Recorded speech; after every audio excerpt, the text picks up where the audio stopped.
Sou de Maceió. Nasci e me criei em Maceió, embora tenha origens em Marechal Deodoro. Minha família é de Marechal da cidade da Velha Alagoas, capital do estado, né? Hoje Marechal Deodoro. Mas nasci, me criei, estudei em Maceió, fiz serviço social. Com muito orgulho, sou da primeira turma da Escola de Serviço Social de Alagoas. Fui a primeira presidente do diretório e até hoje sou também a 001 do Conselho de Assistentes Sociais. Conselho Regional de Profissionais em Serviço Social. Então, comecei assim uma vida de pioneirismo em serviço social, porque fui da primeira turma. E por conta do meu trabalho, eu vim a Arapiraca, que nós tínhamos um trabalho de desenvolvimento de comunidade, e aqui em Arapiraca eu vim ver quais os problemas que a cidade, naquela época do Major Luiz, ele muito interessado no desenvolvimento dos municípios, e eu fazia parte do que se chamava na época Jardim Infantil do Major. Era um grupo de jovens que trabalhava com o Major. E eu dirigia o Departamento de Serviço Social do Estado, apesar de recém-formada, mas estava com essa função. E aqui em Arapiraca eu me deparei com o problema do hospital regional. O hospital estava pronto, pertencia a uma sociedade civil e não funcionava. Dizem que recebendo verba, sei lá. O fato é que nós fizemos uma reunião de comunidade e o problema mais apresentado e mais estudado e que eles deram mais relevância foi o funcionamento do hospital. Então, a gente foi estudar como fazia e fizemos um termo de comodato do hospital com a Secretaria de Saúde para que a Secretaria pusesse em funcionamento. Isso é uma história muito longa, cheia de muitas coisas interessantes, que nem tudo a gente pode contar, porque ainda tem muita gente envolvida na história que ainda está vivendo. E foi muito interessante, porque realmente o hospital, dentro de pouco tempo, passou a funcionar. A sociedade realmente abriu mão para a Secretaria de Saúde e nós passamos a colocar o hospital para funcionar. Com poucos leitos, tudo começando, porque aqui em Arapiraca não tinha, só tinha a Casa de Saúde Nossa Senhora de Fátima e a Nossa Senhora do Perpétuo Socorro, que todas duas eram particulares. Com o funcionamento do hospital, nós fizemos também um trabalho de comunidade aqui. Eu vinha dar supervisão, eu não ficava aqui. As estagiárias e outras assistentes sociais que ficavam aqui. Por conta disso, eu comecei a me interessar pelo movimento de Arapiraca e fizemos um estudo na época com o Instituto Joaquim Nabuco de Pesquisas Sociais, que eu ainda tenho isso aí, sobre Arapiraca, porque naquela época já era uma cidade, já era um município que chamava atenção pelo desenvolvimento.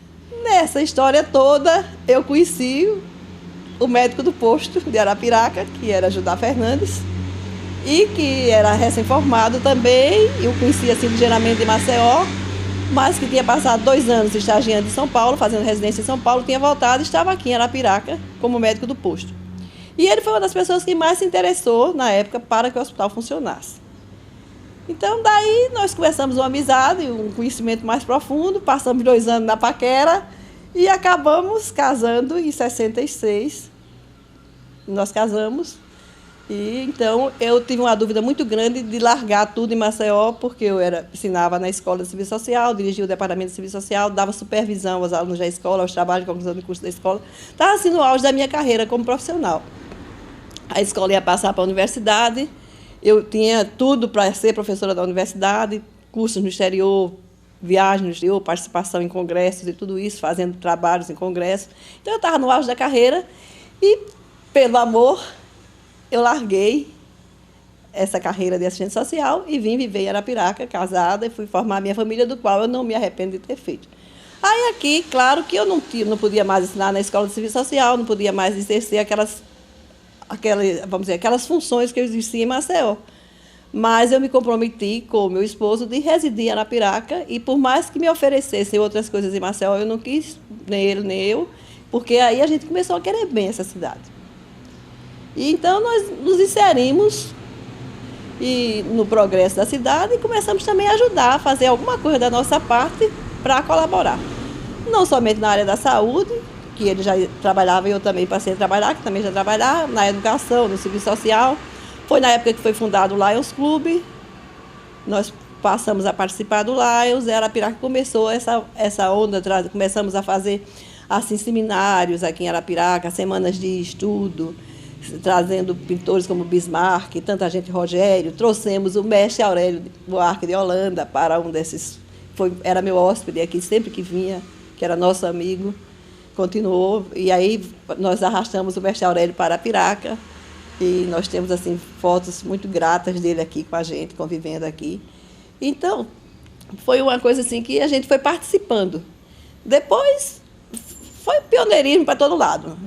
Foi a cidade crescendo, a gente com ela também participando, vieram os filhos, e depois veio a Rádio Novo Nordeste, do qual o Judá foi o primeiro presidente, e a gente também se engajou de corpo e alma na rádio, porque Arapiraca tinha aquela tristeza de não ter uma rádio. Era calada, podia-se dizer, porque já tinha tido algumas, mas como eram clandestinas, elas foram cortadas, na época da Revolução, elas foram todas, acabaram com as rádios, e Arapiraca nem constava do plano das comunicações.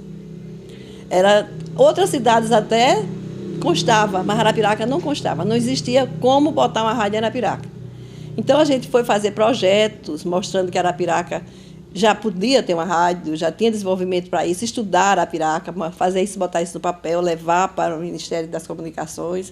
E na hora em que o Ministério abriu a vaguinha no plano das comunicações para Arapiraca, o nosso grupo, que era o grupo da Novo Nordeste, entrou para concorrer e apareceram outros concorrentes. Aí foi uma briga de foice, foi político na história, grupo político brigando porque queria, a Gazeta de Alagoas queria. Depois do prato pronto, todo mundo queria ser o dono do prato. E nós lutamos até o fim. Eu sei que a gente deu tudo da gente. Na época, a gente ia a Brasília, a gente arranjava coisas e mais trabalhos mostrando, e gente também que pedia pelo nosso grupo, porque era um grupo da terra, e era muito mais justo que se desse a concessão da rádio a um grupo da terra do que a um grupo de fora, que nada tinha a ver com o progresso. Porque quando nós começamos a rádio, o grupo que começou a rádio, que não era só o meu esposo, éramos 20 e tantos, nós tínhamos aquele conceito de fazer alguma coisa pela cidade, era para o desenvolvimento da cidade. Aquela empresa não era uma empresa para ganhar dinheiro, era uma empresa para servir, para desenvolver Arapiraca. E o orgulho do povo arapiraquense com essa empresa, com a Novo Nordeste, foi uma coisa assim de admirar.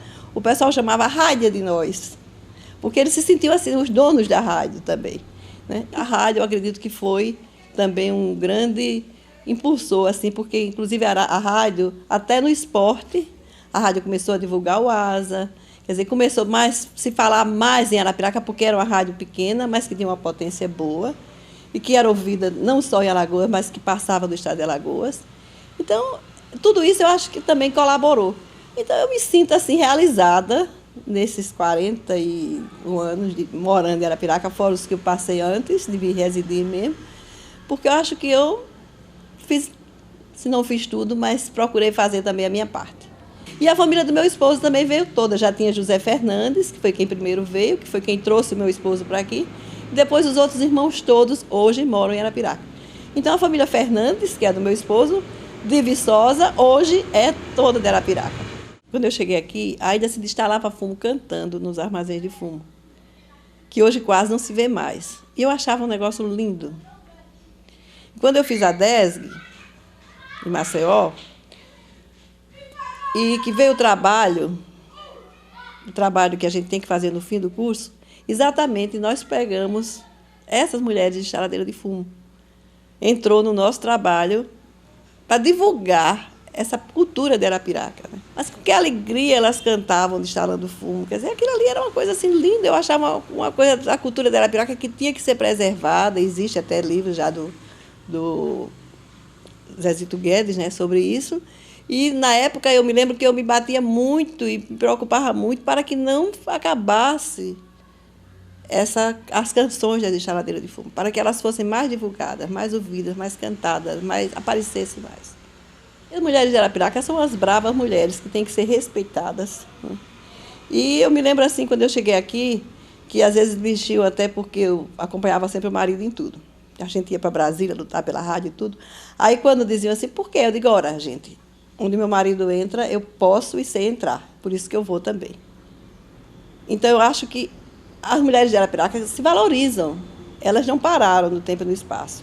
Nós íamos, o nosso grupo de domadoras de Lions, mulheres assim de muita fibra, de muita coragem, que a gente enfrentava as festas aqui, não somente as festas como festa de debutante, mas campanhas sociais, campanhas de Natal e tudo.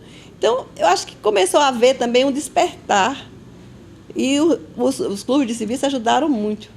Isso sem falar na educação, que nós sabemos que em matéria de educação, nós tivemos um grupo de mulheres super valorosas aqui nessa terra, que deram tudo, as irmãs também de São Francisco, acredito que também muito contribuíram para essa cultura, para esse estado de Arapiraca. E as mulheres marcharam com os homens, lado a lado.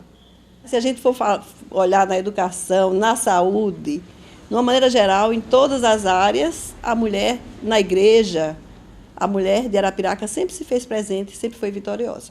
Com muita luta. Eu me lembro quando eu cheguei aqui, eu ficava na minha parte social, trabalhos sociais na escola mesmo, e no hospital, eu ficava revoltadíssima, porque o Banco do Brasil emprestava dinheiro, mas não emprestava às mulheres. Então, a coitada da mulher era quem ia para a roça, era quem desenvolvia a terra, era quem fazia tudo, mas o dinheiro para o empréstimo saía para o fumo, para plantar o fumo, saía no nome do danado marido. Aí, o que acontecia? Muitos deles botavam dinheiro no bolso e a mulher ficava com o trabalho e depois ainda ia se sacrificar para pagar o empréstimo do banco, mas o marido era quem dirigia o dinheiro. Quer dizer, isso era a lei naquele tempo. Graças a Deus, hoje a coisa melhorou muito. Aí eu ficava revoltadíssima e dizia para as mulheres, quando a gente fazia reunião de paz no colégio e tudo, eu ficava, gente, a gente tem que mudar isso aqui, não é possível, não pode. Inclusive, até as minhas brigas, às vezes, no Banco do Brasil, com o gerente do banco, que era o Gouveia, na época, um parente meu, e eu dizia, mas não é possível, mas Almir é a lei. Eu digo, mas não é possível, porque é que essas mulheres aqui trabalham e só o dinheiro sai no nome do marido, que às vezes gastam ao invés de... Também, na época, assim, eu sempre dizia assim, eu acho que emprego deve se dar à mulher, porque a mulher, quando recebe, traz aquilo para dentro de casa. E se você dá o emprego ao marido, nem sempre. As poucas e algumas vezes que eu tive a ocasião de influir nessa área, eu sempre puxava para o lado da mulher. Porque a mulher de Arapiraca tem que ser valorizada, tem que se colocar para que as novas gerações vejam quantos exemplos magníficos, quanta gente que passou por Arapiraca, que deixou um rastro de luz, deixou um trabalho profícuo, quer dizer, uma participação em todos os setores. E quanta gente que precisa ser lembrado, ser marcado, ser gravado.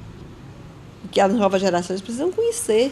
E daqui a tempo, algum tempo, cercis da vida, podem até ser esquecidas, se não ficarem as marcas desse trabalho dela e de tantas outras. Eu bato palma para essas mulheres de Arapiraca, eu maior carinho por elas, e as que são daqui, as que vêm de fora e ficam aqui, e que trabalham por aqui. A gente sabe de tantas professoras, de tanta gente que passou, de médicas e tudo, que vieram para cá. A doutora Dagmar, por exemplo, que veio para cá jovem também, como eu. Dagmar deu a vida dela na medicina aqui em Arapiraca, né? E tantas e tantas outras na educação. Então, que é um memorial para que seja preservada a história dessas mulheres. Com muito orgulho, depois eu fui cidadã honorária de Arapiraca, que até hoje eu acho que é um dos títulos que muito me agradou, que eu tenho muito orgulho de ser cidadã de Arapiraca, e eu me considero uma arapiraquense. Quero muito bem a Maceió, adoro a Pajuçara, e quando canto as músicas de Maceió eu me emociono toda, mas que também quero o mesmo amor a Arapiraca, e hoje eu me sinto arapiraquense de corpo e alma, de coração, de tudo.